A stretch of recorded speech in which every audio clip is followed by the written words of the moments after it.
Aku teng hidup ini celcui ngidicin, con ki aku bertemu dia, orang yang kuhina semur hidupku. Malam itu hujan deras mengguyur Jakarta. Aku, Arga Pratama, duduk di balkon apartemen kecilku di kawasan Kemang, memandang lampu-lampu kota yang berkedip seperti bintang jatuh. Aku baru saja menyelesaikan proyek besar di laboratorium bioteknologi tempatku bekerja. Proyek itu aneh. Kami berhasil membangkitkan kembali sel-sel manusia yang mati klinis selama beberapa jam. Bukan ombie, bukan monster, hanya kehidupan sementara. Tapi malam itu aku memutuskan untuk mencoba sesuatu yang lebih gila. Aku membawa tubuhnya, tubuh Raka Wijaya, rialku sejak SMA. Kami dulu bersaing sengit di sekolah elit di Bandung.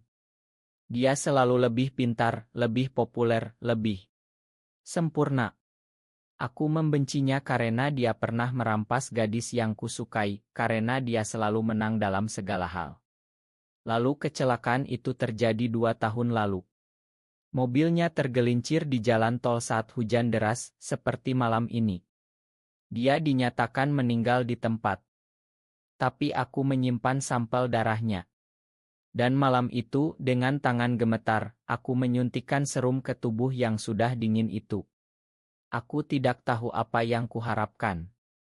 Mungkin hanya ingin membuktikan bahwa aku bisa mengalahkannya sekali lagi. Pagi harinya, aku terbangun dengan jeritan.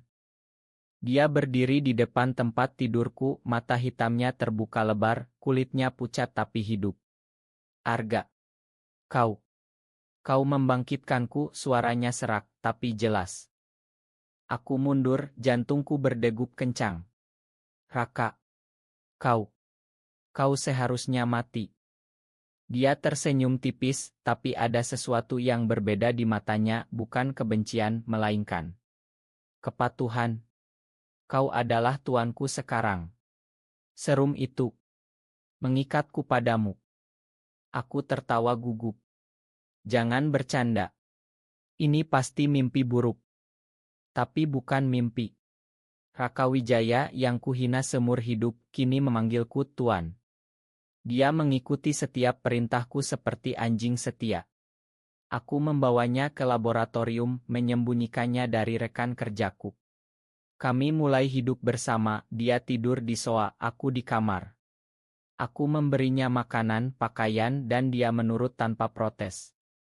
Awalnya aku menikmati kekuasaan itu. Aku memerintahkannya membersihkan apartemen, memasak, bahkan mengingatkan aku untuk istirahat. Tapi semakin lama semakin aneh perasaanku. Setiap kali dia menunduk dan berkata, "Jia, Tuan, ada sesuatu yang menusuk dadaku." Rasa bersalah. Atau sesuatu yang lain. Suatu malam kami bertengkar hebat. Aku marah karena dia lupa membeli kopi. Kau tidak berguna. Kenapa aku membangkitkanmu, teriakku. Dia diam sejenak, lalu menjawab pelan, karena kau tidak bisa hidup tanpaku, Tuan. Seperti dulu di sekolah. Kau selalu membutuhkanku untuk merasa hidup. Kata-katanya seperti pisau. Aku ingat masa lalu, setiap kali dia mengalahkanku dalam lomba sains, aku justru lebih giat belajar. Setiap kali dia merebut perhatian orang, aku belajar menjadi lebih baik. Kebencianku padanya sebenarnya adalah ketergantungan. Aku menamparnya. Tapi bukannya marah, dia hanya menunduk lebih dalam. Makan aku, Tuan. Malam itu aku tidak bisa tidur. Aku melihat dia duduk di sudut ruangan, memandang langit malam Jakarta yang penuh polusi. Tubuhnya yang dulu atletis kini terlihat rapuh. Aku mendekat, duduk di sampingnya. "Kenapa kau tidak melawan?" tanyaku. Karena serum itu membuatku tidak bisa. Tapi, bahkan tanpa serum, aku mungkin tetap tinggal. Aku terdiam. Di bawah cahaya lampu neon, wajahnya terlihat cantik dengan cara yang belum pernah kusadari sebelumnya. Hari-hari berlalu. Kami mulai berbicara lebih banyak. Dia bercerita tentang keluarganya di Bandung yang sudah putus asa setelah kematiannya. Aku bercerita tentang kesepianku di Jakarta, tentang bagaimana aku selalu merasa kurang dibandingkannya. Perlahan kebencianku luntur. Suatu sore kami pergi ke taman kota. Dia berjalan di belakangku seperti pelayan. Tapi ketika hujan turun, dia melepas jaketnya dan menaungiku. "Jangan sakit, Tuan." Aku menariknya ke bawah pohon besar. Kami basah kuyup. Aku memandang matanya, dan untuk pertama kalinya aku melihat bukan rial, tapi manusia. "Kenapa kau begitu baik padaku?" tanyaku. "Karena aku mencintaimu sejak dulu, Arga. Bukan sebagai rial, tapi sebagai pria." Jantungku berhenti sejenak. Aku mundur. "Apa kau gila?" Dia tersenyum sedih. "Mungkin. Tapi serum ini hanya memperkuat apa yang sudah ada." Malam itu aku tidak bisa tidur lagi. Pikiranku penuh dengan dia. Keesokan harinya aku memutuskan untuk membawanya keluar dari Jakarta. "Kita pergi ke Bali," kataku. "Aku perlu waktu untuk berpikir." Dia hanya mengangguk. "Kemanapun Tuan pergi, aku ikut." Perjalanan ke Bali terasa seperti mimpi. Di pesawat, dia duduk di sampingku, tangannya menyentuh lenganku secara tidak sengaja. Aku merasakan panas yang aneh. Di Bandara Ngurah Rai, kami menyewa motor dan menuju Ubud. Aku ingin melihat pohon banyan raksasa yang terkenal di sana, simbol keabadian, kata orang Bali. Di Ubud, kami menginap di penginapan kecil dekat Monkey Forest. Malam pertama, aku duduk di teras sambil minum arak Bali. Raka duduk di sampingku, diam. "Kau ingat dulu Disma?" tanyaku. "Kau pernah bilang aku tidak akan pernah mengalahkanmu." Dia tertawa pelan. "Itu hanya kata-kata anak kecil. Sebenarnya aku iri padamu.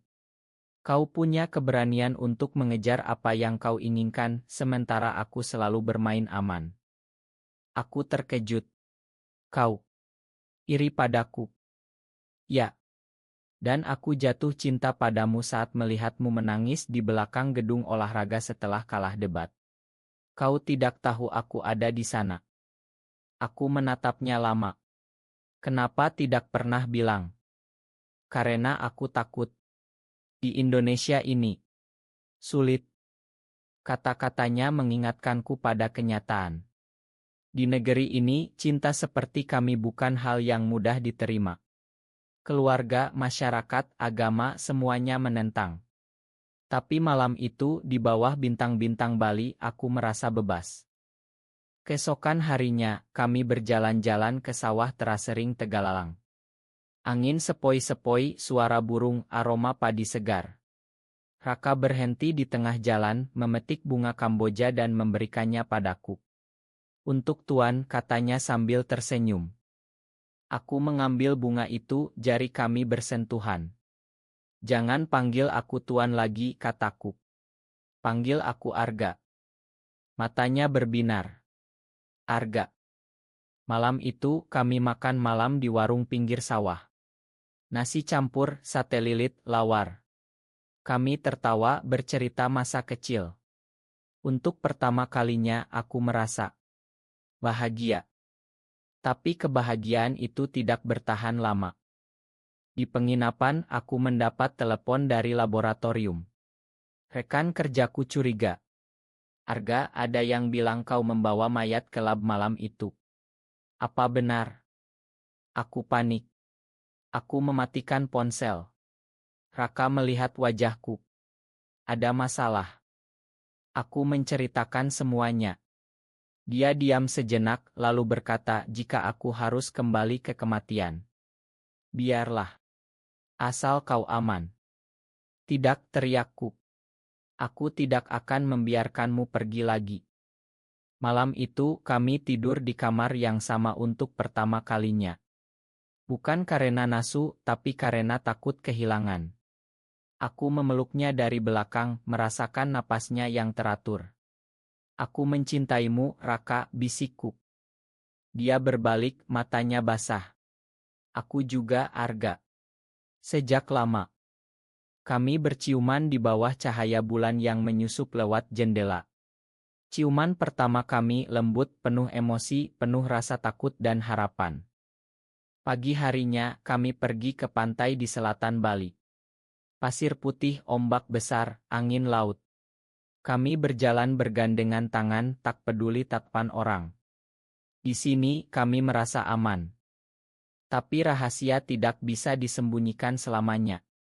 Saat kami kembali ke penginapan, ada 2 orang pria menunggu. Mereka dari laboratorium, atasan dan polisi. Arga Pratama, kau dituduh melakukan pelanggaran etik dan pembangkitan mayat. Raka berdiri di depanku. Ini salahku. Tangkap aku saja. Polisi menariknya. Aku berteriak, tidak. Dia hidup. Dia manusia. Mereka membawanya pergi. Aku dilarang ikut. Malam itu aku menangis sendirian di kamar. Aku merasa bersalah, semua ini karena aku. Keesokan harinya aku kembali ke Jakarta. Aku mencari pengacara, mencari cara untuk membuktikan bahwa Raka hidup. Tapi serum itu ilegal. Jika ketahuan, kami berdua bisa dipenjara. Aku pergi ke rumah keluarganya di Bandung. Ibunya menangis saat melihat oto Raka yang kuberikan. Anakku. Dia hidup. Aku mengangguk. Tapi dia dalam bahaya. Keluarganya setuju membantu. Kami menyusun rencana, membuktikan bahwa serum itu adalah penemuan medis, bukan kejahatan. Sementara itu, Raka ditahan di asilitas rahasia. Aku berhasil menyelinap masuk berkat bantuan teman di lab. Aku melihatnya di balik kaca, kurus, pucat, tapi matanya masih berbinar saat melihatku. Arga. Pergilah.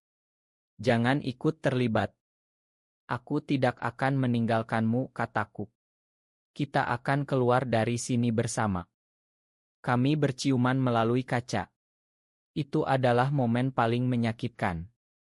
Konflik memuncak. Media mulai memberitakan ilmuwan gila bangkitkan orang mati. Nama Raka bocor. Keluarganya mendapat ancaman. Aku memutuskan untuk mengadakan konferensi pers. Aku akan mengakui semuanya, tapi membuktikan bahwa serum itu bisa menyelamatkan nyawa. Malam sebelum konferensi, aku bertemu dengan Raka yang berhasil diselundupkan keluar oleh pengacara kami. Kami bertemu di sebuah ila terpencil di puncak. Kau gila, katanya sambil memelukku. Ini bisa menghancurkan karirmu. Aku tidak peduli. Aku hanya peduli padamu. Malam itu, kami menghabiskan waktu bersama. Kami berbicara tentang masa depan, tentang hidup di tempat yang lebih toleran, mungkin di Bali lagi. Kami bermimpi tentang rumah kecil di tepi sawah, tentang pagi-pagi minum kopi sambil memandang gunung. Tapi pagi harinya, polisi datang. Mereka menangkap kami berdua. Di penjara, kami dipisah. Aku merasa hancur. Persidangan dimulai. Saksi-saksi dari lab membela kami. Keluarga Raka bersaksi bahwa dia benar-benar hidup. Media mulai berubah dari kebencian menjadi simpati. Tapi masyarakat masih terpecah. Ada yang mendukung, ada yang mengecam kami sebagai penyimpang. Di ruang sidang, aku melihat Raka untuk pertama kalinya setelah berbulan-bulan. Dia kurus, tapi senyumnya masih sama. Saat giliranku berbicara, aku berkata, aku membangkitkan dia karena aku mencintainya. Dan cinta bukan kejahatan. Ruangan hening. Hakim memandang kami lama. Putusan, kami dibebaskan, tapi dengan syarat, serum dilarang digunakan lagi, dan kami harus meninggalkan Indonesia untuk sementara. Kami pindah ke Bali. Di sebuah desa kecil dekat Ubud, kami membangun rumah sederhana di bawah pohon banyan raksasa. Setiap pagi kami bangun bersama, minum kopi Bali, berjalan di sawah. Kami hidup tenang jauh dari sorotan. Suatu hari di bawah pohon banyan itu aku berlutut. Raka Wijaya, maukah kau menjadi pasanganku selamanya? Dia menangis. Ya Arga. Selamanya. Kami menikah secara sederhana, hanya ditemani keluarga dan teman dekat. Tidak ada pesta besar, tapi penuh cinta. Hidup kami tidak sempurna. Masih ada tatapan aneh dari tetangga, masih ada ketakutan. Tapi kami punya satu sama lain. Dan di bawah bayang-bayang pohon banyan yang abadi, kami menemukan bahwa cinta sejati bisa menyembuhkan luka terdalam, bahkan membangkitkan hati yang mati. Aku pernah membencinya. Kini aku tidak bisa hidup tanpanya. Dan itu adalah akhir yang indah.